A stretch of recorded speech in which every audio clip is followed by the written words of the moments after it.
Allergic rhinitis അല്ലെങ്കിൽ allergic തുമ്മൽ സാധാരണ നമ്മൾ പറയാറുള്ള ഒരു സംഭവം അത് എന്താണെന്ന് നോക്കാം. അതായത് ചില വ്യക്തികൾ രാവിലെ എഴുന്നേൽക്കുമ്പോൾ തന്നെ അല്ലെങ്കിൽ ഏതെങ്കിലും ചില സാധനങ്ങളോടൊരു എക്സ്പോഷർ വന്നു കഴിഞ്ഞാൽ പൊടി അല്ലെങ്കിൽ പൂമ്പൊടി അല്ലെങ്കിൽ പ്രത്യേകിച്ച് ഒരു സ്മെൽ, അടുക്കളയിൽ കടുക് വറുക്കുന്നു, അങ്ങനെ അല്ലെങ്കിൽ പുറത്ത് പുകയിടുന്നു. അപ്പോൾ ഇങ്ങനത്തെ സംഭവങ്ങളൊക്കെ വന്നു കഴിഞ്ഞാൽ ആദ്യം ചിലപ്പോൾ ഒരു ചെറിയ മൂക്ക് ചൊറിച്ചിലായിട്ട് തുടങ്ങി, അല്ലെങ്കിൽ ഒരു കണ്ണിലൊരു ഒരു ഇറിറ്റേഷൻ, ഒരു ചൊറിച്ചിൽ തുടങ്ങാം. ചിലപ്പോൾ കണ്ണിൽ നിന്ന് വെള്ളം വരാം, കണ്ണിൽ ചോപ്പ് വരാം, ചെവിയിലൊരു ചൊറിച്ചിൽ തുടങ്ങാം. ഇങ്ങനെയൊക്കെ വന്ന് ഫൈനലി അത് തുമ്മലിൽ സെറ്റിൽ ചെയ്യും. അപ്പം അതിനെയാണ് നമ്മൾ സാധാരണ അലർജിക് തുമ്മൽ എന്ന് പറയുന്നത്. റൈനൈറ്റിസ് എന്ന് പറയുമ്പോൾ ഇതെല്ലാം കൂടെ കൂടിയതാണ്. പക്ഷേ അലർജിക് തുമ്മൽ അല്ലെങ്കിൽ അലർജിക് സ്നീസിങ് എന്ന് പറയുന്നത് ഈ രീതിയിലുള്ളതാണ്. അപ്പം ഇത് വരാനായിട്ട് പലതരം കാരണങ്ങളുണ്ട്.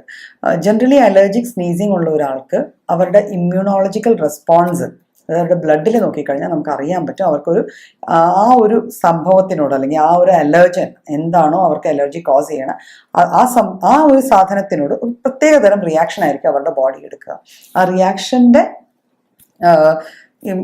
റിഫ്ലക്ഷനാണ് ഈ തുമ്മൽ എന്ന് പറഞ്ഞ് കാണുക. ചിലർക്ക് 1, 2, 3 തുമ്മൽ അതങ്ങ് നിൽക്കും.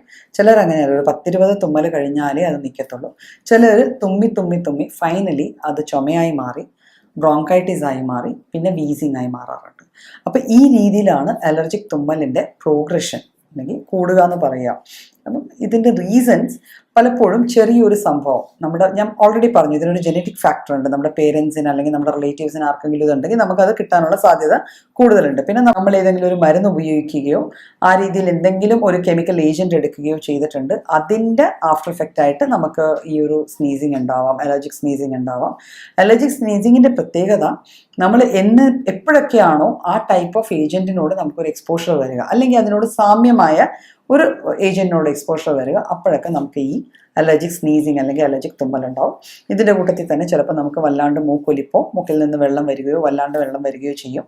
ഇതിൻ്റെ ആഫ്റ്റർ എഫക്ട്സ് ആയിട്ട് ഈ ഇൻഫ്ലമേഷൻ്റെ ഈ ഒരു നീർവീഴ്ചയുടെ ഭാഗമായിട്ട് നമ്മുടെ എഡിനോയിഡ്സ് ഒക്കെ കയറി വീർത്ത് മൂക്കടപ്പുണ്ടാവാം, ശ്വാസം കിട്ടാതെ വരാം, മൂക്കിൽ കൂടി ശ്വാസം എടുക്കാൻ ബുദ്ധിമുട്ട് നേരിടാം.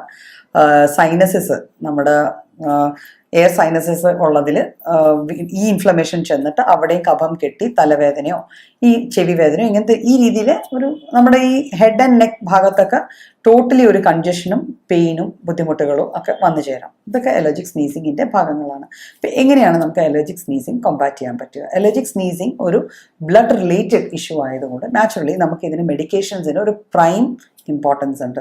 അപ്പം ഹോമിയോപ്പതിക് മെഡിസിൻസ് എടുത്തു കഴിഞ്ഞാൽ നമുക്ക് അലർജിക് സ്നീസിങ്ങിൻ്റെ പലതരത്തിൽ, ഇപ്പോൾ കണ്ണ് ചൊറിച്ചിലുമായിട്ട് കൂടി ചേർന്ന് വരുന്ന തുമ്മൽ, അല്ലെങ്കിൽ ചെവി ചൊറിയുമ്പോൾ ഉണ്ടാകുന്ന തുമ്മൽ, അല്ലെങ്കിൽ തൊണ്ടയിൽ ഒരു കടി പോലെ തോന്നിയിട്ട് അതിൻ്റെ പിന്നാലെ വരുന്ന ഒരു തുമ്മൽ, അല്ലെങ്കിൽ തലവേദനയോട് കൂടിയുള്ള തുമ്മൽ, ശ്വാസം മുട്ടലിലേക്ക് ലീഡ് ചെയ്യുന്ന തുമ്മൽ. അപ്പം ഈ രീതിയിൽ നമ്മൾ കുറേ ലക്ഷണങ്ങളെ എടുത്ത് വെച്ച് കഴിഞ്ഞാൽ നമുക്ക് ഒരു സെറ്റ് ഓഫ് മെഡിസിൻസ് അതിനുണ്ടാവും. അപ്പം അതിൽ നിന്ന് ഏത് മെഡിസിൻ ആണോ അത് നമുക്ക് യൂസ് ചെയ്യാം. പക്ഷെ മെഡിസിൻസിൻ്റെ കൂടെ തന്നെ നമ്മൾ കുറച്ച് ജനറൽ പാർട്ടും കൂടെ ഇതിൻ്റെ ഇക്കാര്യത്തിൽ ശ്രദ്ധിക്കേണ്ടതുണ്ട്. അതായത് ഏത് ഏജൻ്റ് ആണോ നമുക്ക് അലർജി കോസ് ചെയ്യണം ആ ഏജൻറ്റ് പരമാവധി അവോയ്ഡ് ചെയ്യാൻ നോക്കുക. അറ്റ്ലീസ്റ്റ് നമ്മൾ മെഡിക്കേഷൻസ് എടുക്കുന്ന അത്രയും കാലയളവിലെങ്കിലും ഈ ഏജൻസിൽ നിന്നും കുറച്ച് ഡിസ്റ്റൻസ് കീപ്പ് ചെയ്താൽ നമുക്ക് വീണ്ടും റെക്കറൻസ് വരും തോറും നമ്മുടെ അലർജിക് ഫാക്ടേഴ്സ് കൂടിക്കൊണ്ടിരിക്കുകയാണ്. അപ്പം നമ്മളുടെ അതിൻ്റെ എന്തൊക്കെയാണോ നമ്മൾ പ്രസൻറ്റ് ചെയ്യണം, നമ്മൾ എന്തൊക്കെയാണോ കാണിക്കുന്നത് അതിൻ്റെ ആഴം, അതിൻ്റെ ഒരു കാഠിന്യം കൂടിക്കൂടി വരും. സോ മാക്സിമം നമുക്ക് എന്തിൽ നിന്നാണോ അലർജി ഉണ്ടാവുന്നത് ആ എക്സ്പോഷേഴ്സ് അതിനോടുള്ള നേരിട്ട് നമ്മൾ അതിനോട് ബന്ധപ്പെടാതെ ഇരിക്കാൻ ശ്രമിക്കുക. സെക്കൻഡ് തിങ് എന്ന് പറഞ്ഞാൽ ഇതിൻ്റെ കൂടെ നമുക്ക് കുറച്ച് ജനറൽ മാനേജ്മെൻറ്റ്, ചെറുതായിട്ട് ആവി പിടിക്കാം. അതുകൊണ്ട് നമ്മുടെ ഈ കഫക്കെട്ടൊക്കെ മാറി അവിടെ ഒരു ചെറിയ റിലാക്സേഷൻ കിട്ടും. പിന്നെ ചൂടുള്ള ഭക്ഷണമോ വെള്ളമോ കഴിക്കാം. അപ്പം ഇതെല്ലാം നമ്മുടെ ജനറൽ മാനേജ്മെൻറ്റ് പാർട്ടിൽ വരും. അപ്പം ഒരു അലർജിക് തുമ്മൽ സ്ഥിരമായി വരുന്ന ആൾ മെഡിസിൻ കഴിക്കാൻ പോകുന്നതിൻ്റെ കൂടെ തന്നെ ഈ തരത്തിലുള്ള കാര്യങ്ങളും കൂടെ ചെയ്താൽ ആ സ്നീസിങ് ഒരു പരിധി വരെ നമുക്ക് കൺട്രോൾ ചെയ്ത് റെഗുലർ ആക്കാൻ പറ്റാവുന്നത്.